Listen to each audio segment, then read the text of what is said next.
If you're looking for the perfect gift for a loved one who likes to bake, why not try the Pancake Breakfast gift box from Mary Mac Bakehouse? It comes with everything you need for a delicious breakfast, including maple syrup from Paul Family Farms and O'Neill Coffee. You can find the Pancake Breakfast gift box and more at marymacbakehouse.com.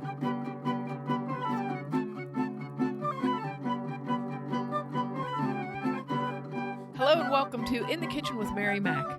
Well, we're well into 2022. It's late January, and where we are, it's very cold, and we have lots of snow, which is I'm really getting tired of looking at. And apparently it's going to be this way for a while. So I've got a wonderful cake for you to make if you're in the same situation as I am. It's cold, you don't want to go out, and you want to just stay home and eat cake. I was looking around this year when the year started to see what sort of foods would be popular for 2022. I came upon an article where the author predicted that 2022 is going to be the year of the cake because people just want to enjoy life and have cake and make a cake and take it to their friend's house and celebrate things and that sort of thing. So I've thought that was an interesting thought. Yeah, isn't every year the year of the cake? Because cake's always popular. I'm telling you. So when I was looking for popular cake recipes, I've said before, one of the reasons we started doing this podcast is because there's so many really bad recipes out there online, and then you go to make it and it's a disaster and you think it's your fault, and it's not. It's a bad recipe. And believe me, there's no shortage of bad recipes. So that being said, I looked up a cake. What's popular cake now or something I typed in. I can't remember. Something of that nature.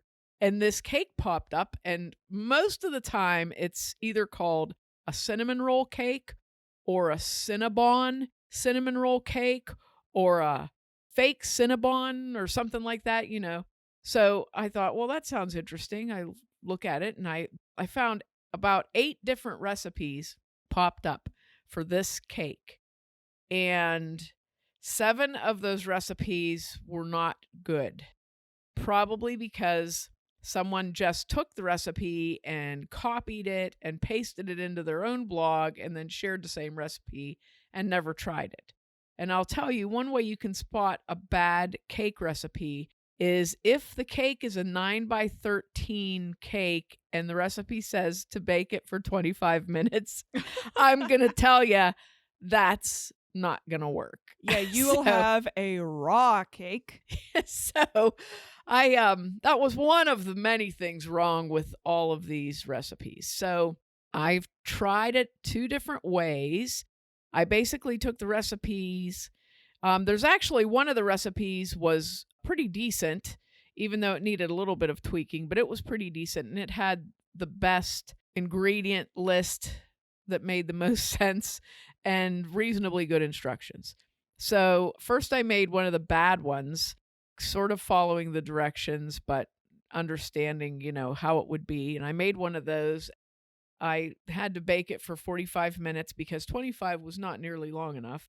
And then I made the one that was the best recipe I felt out of the 8. So what I did, I kind of tweaked that recipe a little bit. There's a few things in that when you make a cake, there's a sort of a rough instruction guide that fits all cakes. And it's a step, you do this step, then you do this step, You kind of can't violate that rule when you're making a cake. Unless you're making one of those wacky cakes or you're making a cake that doesn't have eggs or dairy in it. A lot of times you just throw everything in the pan and mix it up, something like that. Sort of like a brownie kind of a thing. For the most part, when your cake has milk in it and it has eggs in it and it has a fat in it, you have a certain order you have to go with. None of the 8 recipes made any sense as far as the instructions. So I kind of fixed it, and it's not a bad cake. It's actually pretty good. I would say this would be a really nice, I would think of this as a coffee cake or a breakfast sort of a thing. It would probably serve maybe like 12 to 15 people, depending upon how you cut it. You could cut it in smaller pieces. You'd easily be able to get 12 big pieces out of it, but you could probably do like 15 out of a 9 by 13 pan. And it's a good cake. It's pretty simple to make. It would be easy to transport. And if you like Cinnabon cinnamon rolls, I think you would like this because it's very cinnamony. It has a lot of that dense, sugary, buttery cinnamon stuff in it. And it's the cake part of it for this particular recipe. The cake part of it was very good. It could be a very good standalone white cake. It was that good. So here we go with the recipe. You're going to need a 9 by 13 pan greased, and you'll preheat your oven to 350 degrees. You'll need 2 bowls, a bigger bowl for your dry ingredients, and then you're going to add your wet ingredients to it. And you're going to need a smaller bowl or a large measuring cup to mix up your wet ingredients. So here we go. You need 1.5 cups of milk, 2 teaspoons of vanilla, 2 large or extra large eggs, lightly beaten, 1 tablespoon of baking powder, 1 cup of white sugar, 3 cups of flour, and a 1/2 cup of melted butter. Not boiling hot, but melted. Okay? That is for your cake.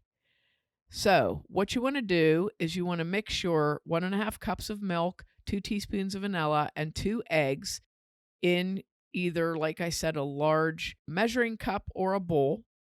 And then in your large bowl, separately, you want to take your 1 tablespoon of baking powder, 1 cup of white sugar, and 3 cups of flour, and whisk those together until they're well blended. Melt your butter ahead of time, like when you're starting to get your ingredients mixed, so that your butter is melted, but it's not hot, okay? You're going to start adding your wet ingredients to your dry ingredients, and you are not going to use a mixer on this cake. I'll explain that to you when I get down the road here, but this cake does not need a mixer. You can either use a whisk or a wooden spoon. Add your wet ingredients to your dry ingredients. Mix them up until well mixed, and then slowly pour that 1/2 cup of melted butter in. Once you have them mixed together, pour the butter in and mix that in. And it takes a little while, but mix that in until it's well mixed in. And then you can put that into your greased 9 by 13 pan.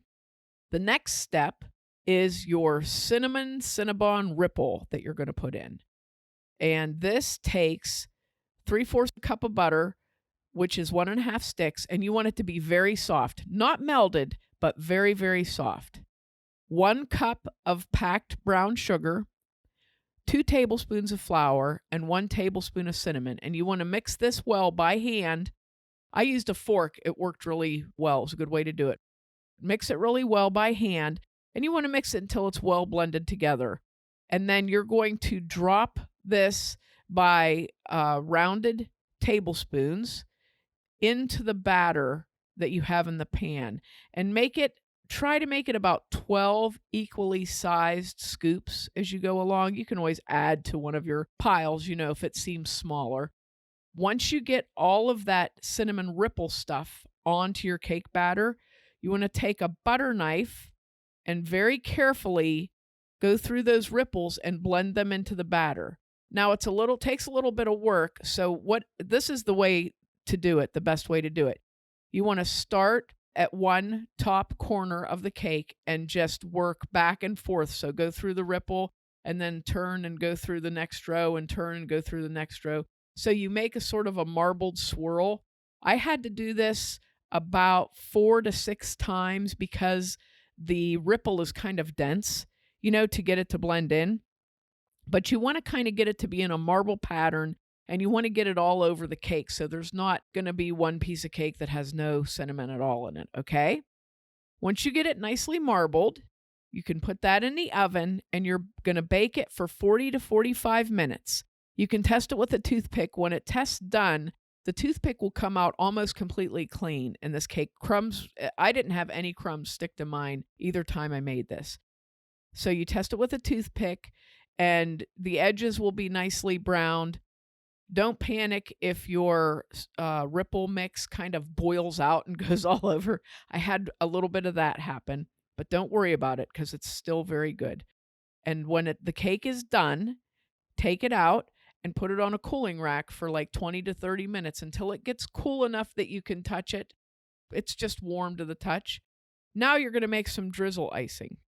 So for that, you need 2 cups of powdered sugar, 1 teaspoon of vanilla, 1 tablespoon of soft butter, 3 to 4 tablespoons of milk. And put your powdered sugar in a bowl and kind of loosen it up with a whisk.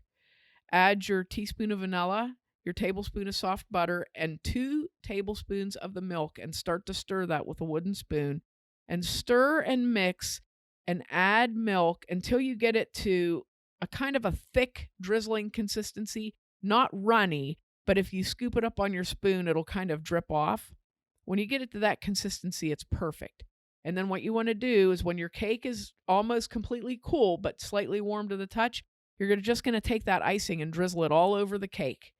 Okay? And that's it. You can serve it warm, like you can serve it right after you drizzle the icing onto it. It's very good. Very, very good. Now, a couple of tips, what I learned from making this cake. First of all, when you make your cinnamon ripple, you want to mix it until it's well mixed. You want to make sure your butter is very, very soft.